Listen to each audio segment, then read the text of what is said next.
हमारा next question, question number 8, 3 cot A = 4। Simple सी बात, 3 cot A, देख के कंफ्यूज नहीं होना, बहुत ही सिंपल सा है। तो स्टार्ट करते हैं पहले इसको। ओके, तो cot A हम लिख पाएंगे 4/3, ठीक है। अगर cot A हमें मिल चुका है तो यहाँ से सबसे पहले हमारा काम ये रहता है हमेशा की तरह कि राइट एंगल ट्रायंगल ड्रॉ करनी है हमें।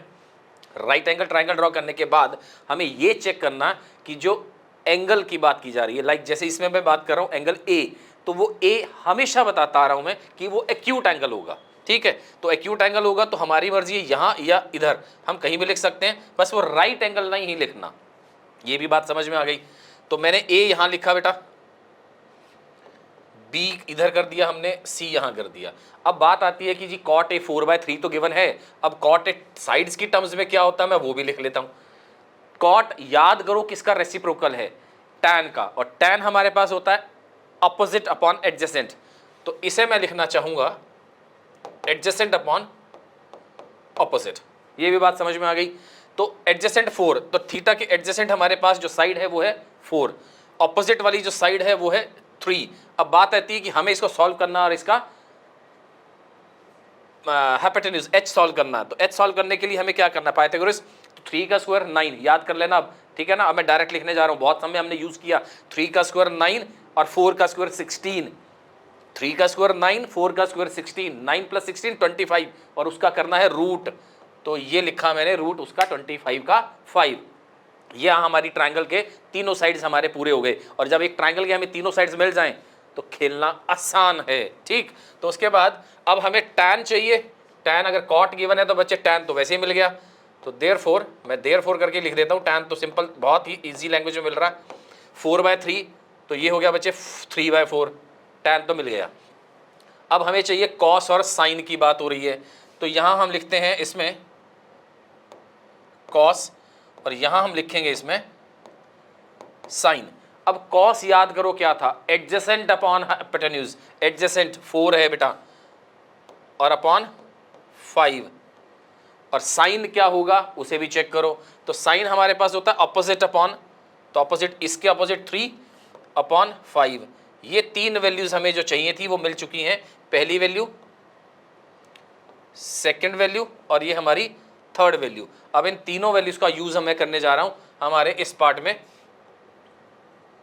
जो कि मेरा लेफ्ट हैंड साइड है। लेफ्ट हैंड साइड ध्यान से चेक करो कि हमें क्या सॉल्व करना है। 1 - tan square A upon 1 + tan square A, तो लेफ्ट हैंड साइड है ना, तो 1 minus, it's 1 minus tan square A. जैसे हमेशा बोलता हूं, अगर इसके ऊपर कोई पावर है, स्क्वायर है, क्यूब है, तो वो लिखना नहीं भूलना हमें। तो tan आप चेक करो, tan क्या था बेटा 3/4। अब 3/4 का स्क्वायर मैं डायरेक्ट लिखूंगा, ठीक है ना। तो 3/4, 3 का स्क्वायर इज 9 एंड 4 का स्क्वायर इज 16। ये हो गया हमारा न्यूमरेटर पार्ट। अब हम चलते हैं इसके डिनोमिनेटर पार्ट पर, तो वो क्या हो जाएगा उसे भी चेक करो। 1 + tan स्क्वायर ए, tan फिर हमारे पास वही है, बस प्लस का चेंज हुआ, माइनस की जगह प्लस आ गया और हमने इसको सॉल्व कर दिया। तो 1 - 9/16 एंड 1 + 9/16। इसके नेक्स्ट स्टेप पे चलते हैं। 16 दोनों केसेस में एलसीएम आएगा तो वो एलिमिनेट होना, मैं नहीं लिख रहा इसको, ठीक है। 16 × 1 16 - 9, इट्स, चलो यहाँ लिखते हैं इसको 7/16। नाउ 16 + 9 इज 25, तो ये हो गया बेटा 25/16। तो हमारा जो आंसर आने जा रहा है वो दोनों के डिनोमिनेटर सेम है, 16 कैंसिल हो जाएगा, तो यहाँ हमारे पास आंसर आ गया 7/25, जो कि हमारी लेफ्ट साइड है, ये वाली साइड, ठीक है। अब हम चलते हैं हमारे राइट हैंड साइड वाले पार्ट पर। राइट हैंड साइड में क्या लिखा है जरा उसको चेक कर लो। cos square A minus sin square A, cos A solve किया हुआ, sin भी सॉल्व किया हुआ, वैल्यूज ही तो पुट करनी है। तो यहां लिखते हैं राइट हैंड साइड, ठीक। तो cos स्क्वायर ए, cos है हमारे पास 4/5, तो इसका जब स्क्वायर करेंगे तो आपके पास स्क्वायर क्या आएगा, यस ऐसे लिखा जाएगा। उसके बाद हमारे पास है 3/5,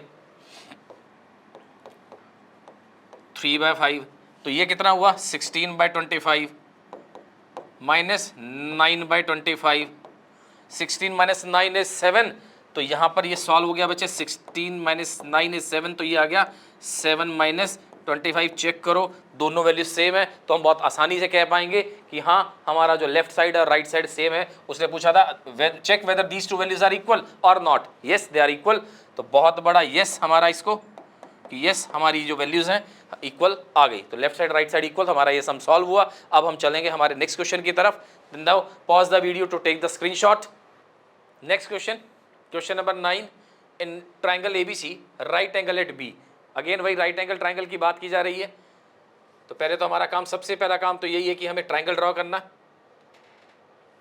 right angle at B, B की बात कर दी गई कि वो राइट एंगल है, 90 डिग्री एंगल। अब ए और सी हमारी मर्जी है, तो ए और सी हम अपनी मर्जी से उठा रहे हैं, ठीक है जी, होगी बात। If tan a is equal to 1/√3, यहां पर बात की गई है tan की, tan a 1/√3, मुझे ये वैल्यू मेंशन करनी थी, यहां पर लिख दी गई tan a 1/√3। अब tan को याद करो क्या था, opposite upon adjacent. Opposite a यहां है, इसके ऑपोजिट 1, एडजेसेंट यहां, मिल गई दो वैल्यूज, दो साइड्स आ गई। जब तक हमें तीनों साइड से नहीं मिल जाए, हमें अपने सम को कंटिन्यू स्टार्ट नहीं करना चाहिए। तो यहां से हम पहले तीसरी साइड को ढूंढ लेते हैं। तो थर्ड साइड हमारी क्या होगी, √3 का स्क्वायर, परपेंडिकुलर स्क्वायर √3 स्क्वायर 3, 1 का स्क्वायर 1, 3 + 1 4, 4 का रूट हो गया बच्चे 2, डायरेक्ट लिखा मैंने, ठीक है, चल देना ऐसे ही हो गया। आप मेंशन करना चाहो तो एक बार लिखिए h² is equal to p² plus b²। h solve करना, √3 का स्क्वायर इज 3 + 1 4 हो जाएगा, h स्क्वायर था उसका रूट कर दिया, h हो गया, तो ये बच्चे ये आ गया 2, और यही मैंने मेंशन किया था, ठीक है ना। तो इतने से पार्ट में आप भी एज इट इज मेंशन करके छोड़ दो, सफिशिएंट है, कोई आपके मार्क्स डिडक्ट नहीं कर पाएगा। अब ट्राइंगल तो बन गई, sign A cos A sign C cos सी, मुझे 4 वैल्यूज का कॉम्बिनेशन, और मुझे यहाँ सम को सॉल्व करना है। तो सबसे पहले हम बात करते हैं बेटा साइन ए, फिर हम बात करते हैं कॉस ए, फिर हम बात करते हैं साइन सी की, साइन सी, और फिर हम बात करते हैं कॉस सी, ठीक है, ये 3 वैल्यूज। अब बात रह गई साइन ए, ए मतलब एंगल यहां, ठीक है, समझ रहे हो ना, ए मतलब एंगल इसके ऑपोजिट वाली साइड 1 है, ये 1 बेटा, ये वाली साइड ये 1/2, अपोजिट अपॉन हाइपोटेन्यूज, तो ये लिख दिया।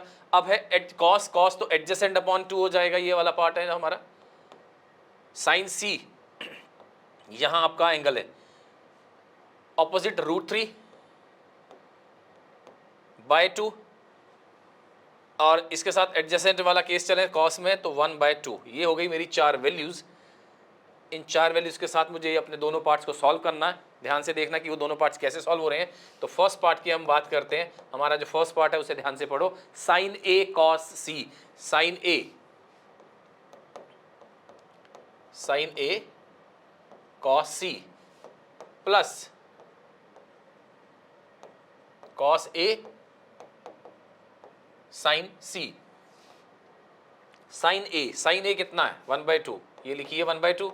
देन कॉस सी कितना है, कॉस सी हमारे पास 1/2, ये लीजिए बेटा 1/2, ये भी सॉल्व, प्लस कॉस ए √3/2, तो ये लीजिए √3/2, इंटू साइन सी चाहिए वो भी √3/2, तो ये लीजिए √3/2। हो गई सारी वैल्यूज, 4 वैल्यूज थी, चारों की चारों पुट कर दी गई। तो 1/2 मल्टीप्लाई होकर हमें जो वैल्यू दे रहा है वो मिला हमें 1/4, प्लस इसके बाद हमारे पास आता √3 × √3 इज 3, 3/4। सॉल्व कर लो, बहुत इजीली आपको आंसर मिलने जा रहा है। 4 एलसीएम है, 1 + 3, 4/4, पहला आंसर आपके सामने फर्स्ट पार्ट का। समझ आ गई बात आपको। यहाँ पर आप अपने स्क्रीनशॉट लीजिए और इस पार्ट को नोट डाउन करो। उसके बाद मैं यही स्पेस पर मेंशन कर रहा हूँ, इसी स्पेस पर सॉल्व करने जा रहा हूँ मेरा क्वेश्चन नंबर सेकंड पार्ट, ठीक है। तो जल्दी से पॉज कर ले और स्क्रीनशॉट ले लीजिए आप। नाउ अब हम चलते हैं हमारे सेकंड पार्ट की तरफ। सेकंड पार्ट आप नोट कर लो क्या है,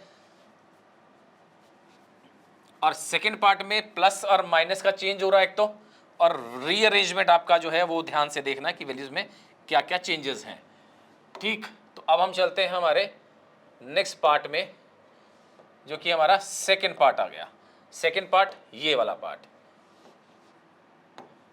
cos A cos C, combination देख लेना जैसा भी है, बस वैल्यूज ही तो पुट करनी है हमें कॉम्बिनेशन का, वैसे तो कुछ करना भी नहीं है, हमें तो वो वैल्यूज उठानी है और यहाँ पुट करते चले जाना। माइनस साइन ए और साइन सी।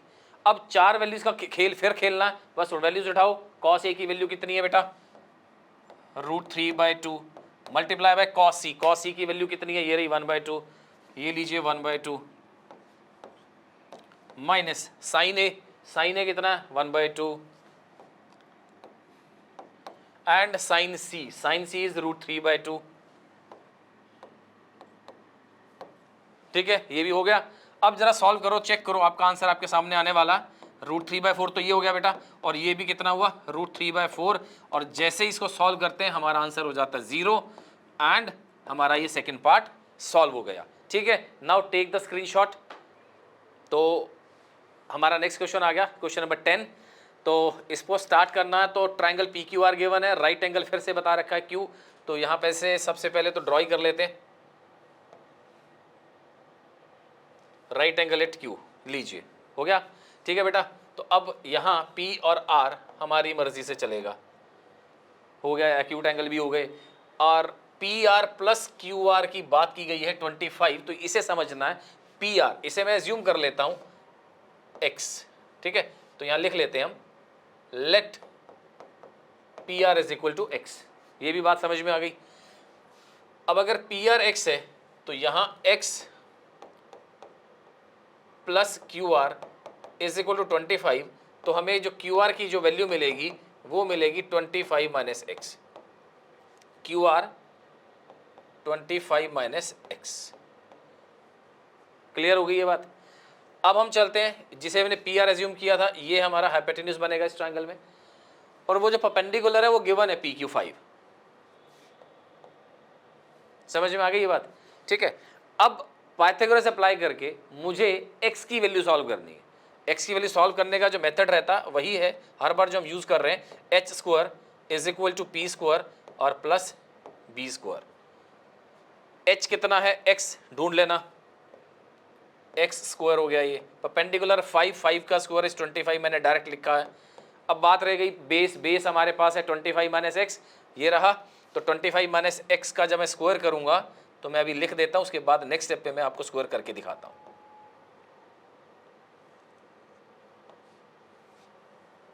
ठीक है, अब बात रह गई कि इसको सॉल्व कैसे करना, उसे देखो। अब यहाँ x² है बेटा, तो ये x², 25 as it is 25 minus x का होल स्क्वायर, a², ठीक है, प्लस b² और माइनस 2ab में मतलब 25 इंटू 250, तो 2ab। तो यहाँ x² 25 plus 625 is 650, x² minus 50x। ठीक है, x² आपका कैंसिल हो जाएगा, तो जो पार्ट बचेगा वो सिर्फ बचेगा 50x is equal to 650। x divide करने के बाद हमें मिल रहा है 13। अब हमारा सम हमारे कंट्रोल में आ चुका, x की वैल्यू आ गई, तो 13 वैल्यू x की है, तो मैंने x की जगह बेटा 13 लिख दिया। अब 25 माइनस एक्स ये बेस था, 25 माइनस 13 लिखेंगे तो ये हो जाएगा 12। ठीक है, बात समझ में आ गई कि हमारे पास 3 वैल्यूज आ चुकी हैं, और 3 वैल्यूज आने के बाद हमें हमारे सम पर काफ़ी हद तक बातें समझ में आ जाती हैं कि हमें अब क्या सॉल्व करना। तो हमसे डिमांड की गई है tan p, sin p, cos p and tan p। तो हम यहाँ सबसे पहले सॉल्व करते हैं sin p, फिर हम सॉल्व करेंगे cos p, फिर हम सॉल्व करेंगे tan p। ठीक है, अब sin p, जब बात साइन की आ गई तो साइन हमें समझाता है कि ऑपोजिट अपॉन हाइपोटेन्यूज। तो ऑपोजिट क्या है, चलो यहां लिखते हैं पहले, opposite upon h, sine p। Opposite ढूंढो, p के ऑपोजिट क्या, p वो रहा बच्चे, p के ऑपोजिट 12 और अपॉन 13, पहला आंसर मिल गया आपको। उसके बाद यहां सिखाया जाता है एडजेसेंट अपॉन h, ठीक है। अब यहां cos p की जब मैं बात कर रहा हूं तो वो हो गया हमारे पास एडजेसेंट हमारे पास p के एडजेसेंट वाली साइड कौन सी है, 5, तो यहाँ 5 हमारे पास है, तो यहाँ लिखा जाएगा 5 अपॉन 13। बात रह गई tan p की, तो tan p and this one opposite upon adjacent, opposite upon adjacent, तो p के ऑपोजिट आपको फिर से नजर आ रहा है 12 and the next part is कि एडजेसेंट जो हमें लिखना है वो है इसके साथ 5। तो ये लीजिए, इसके साथ हमारा ये सम कंप्लीट हो गया, हमें ये तीनों वैल्यूज मिल गई, sine P, cos P and tan P, ये हमारा sum, take the screenshot. Next question, last exercise का 11th क्वेश्चन, सिर्फ ट्रू और फॉल्स हमें चेक करने कि वो है या नहीं है, ट्रू है या फॉल्स है। तो फर्स्ट पार्ट आंसर्स मैंने सब लिख दिए। तो the value of tan is always less than 1, हमसे कहा गया कि जो tan की जो वैल्यू होती है वो हमेशा 1 से छोटी होती है, बिल्कुल नहीं होती है। tan की वैल्यू 60 डिग्री पर √3 हो जाती है, √3 मतलब 1.7 समथिंग, तो 1.7 आ गया तो 1 से तो बड़ा हो गया, that's why I mentioned here कि वो फॉल्स हो गया। समझ में आया। सेकेंड पार्ट के लिए मैंने यहाँ पर फिगर बना के रखा आपके लिए, सीकेंड है 12/5, सीकेंड में 12/5 में आपके पास हो गया h upon adjacent, h upon adjacent आपके पास है, मतलब मेरे पास h है, बेस है, मैंने हाइपोटेन्यूज सॉल्व किया, वो आ गया 119 under the root. Pythagoras theorem apply आता ना बच्चे करना, ठीक है। तो h² is equal to p² plus base square, बिल्कुल ठीक। तो इस कॉन्सेप्ट को यूज करते हैं हमें वो मिल जाएगा 119। तो आपके एक राइट एंगल ट्राइंगल को सेटिस्फाई कर रहा है, तो राइट एंगल ट्राइंगल जब सेटिस्फाई हो गया तो आपका सेकंड पार्ट भी ट्रू आ गया, ठीक है। तो फर्स्ट फॉल्स, सेकंड ट्रू। अब हमसे थर्ड पार्ट की बात की जा रही है।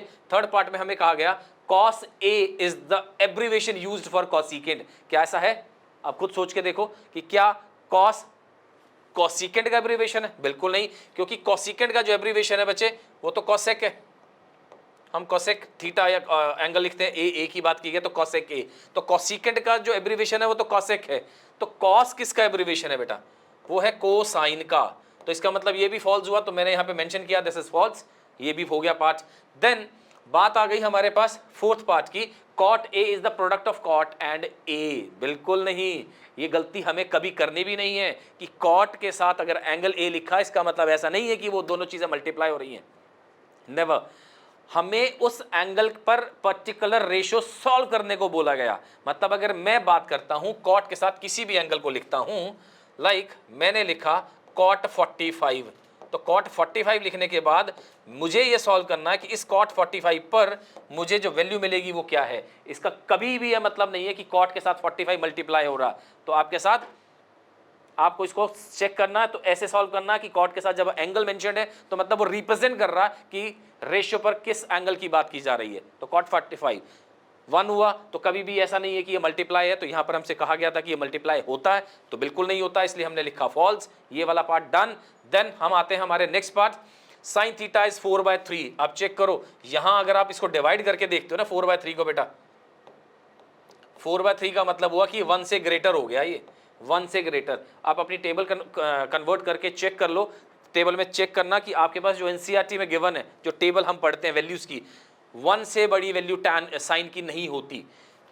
4/3 greater than 1 it's not possible, ठीक है। आप चेक करना, sine 0, sine 30, sine 45, sine 60 and sine 90, 0 से स्टार्ट होकर 1 तक गया, ठीक है। तो साइन की मैक्सिमम वैल्यू 1 मिली आपको। अभी तक क्लास 10 के अकॉर्डिंगली अगर मैं चलूं तो आपको छोटी से वैल्यू छोटी मिल रही है 0, बट वैसे और भी छोटी होती है, -1 तक जाता है। उसके लिए सीखने का कॉन्सेप्ट आपके लिए नेक्स्ट क्लासेस में है, ठीक है। तो फिलहाल हम समझते हैं कि साइन की वैल्यू 0 से लेकर 1 तक जा रही है, तो मैक्सिमम या बड़ी से बड़ी वैल्यू 1 ही मिली, उससे हम आगे नहीं जा रहे हैं। पर 4/3 जब हम डिवाइड करते हैं तो 1 से ग्रेटर, तो रॉन्ग हुआ ना, तो ये भी फॉल्स। तो ये लीजिए, तो इसके साथ हमारी ये एक्सरसाइज कंप्लीट होती है, हमारा ये लास्ट क्वेश्चन इस एक्सरसाइज का, ठीक है। तो अपने कमेंट सेक्शन में जरूर बताइएगा कि आपको ये चैप्टर, ये एक्सरसाइज समझ में आई या नहीं आई। नेक्स्ट वीडियो का वेट करें, बहुत जल्दी आपको नेक्स्ट वीडियो में सब कुछ मिलने वाला है।